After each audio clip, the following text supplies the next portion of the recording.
Bugün Cumhuriyetimizin 101. yıl dönümünü kutluyoruz.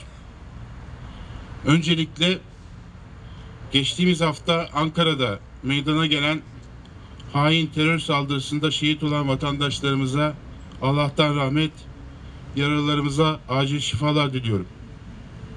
Türkiye terörün her türlüsüyle kararlı şekilde mücadelesini sürdürecektir. Türkiye Cumhuriyeti 1923'te aziz milletimizin Büyük Atatürk önderliğinde azim ve inançla yürüttüğü mücadele sonucunda halkın iradesine dayalı çağdaş bir devlet olarak kurulmuştur.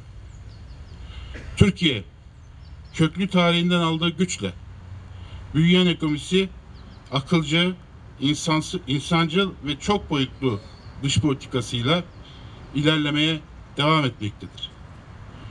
Ülkemizi çevreleyen coğrafyada uluslararası barış ve istikrarı tehdit eden karışıklıklar ve çatışmalar vuku bulmaktadır.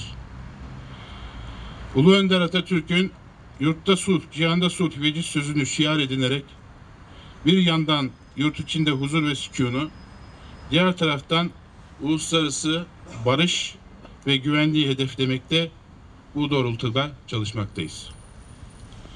Atatürk'ün en büyük eserim dediği asırlık cumhuriyetimize sahip çıkacak, fikirleri ışığında yakılan meşaleyi kararlılıkla gelecek nesillere teslim edeceğiz.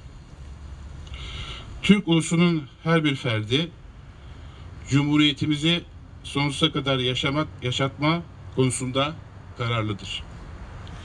Sözlerimi tamamlarken Cumhuriyetimizi bize armağan eden ve 101 yıldır canı pahasına onu koruyan tüm şehitlerimizi rahmetle ve minnetle yad ediyor, gazilerimizi şükranla anıyoruz.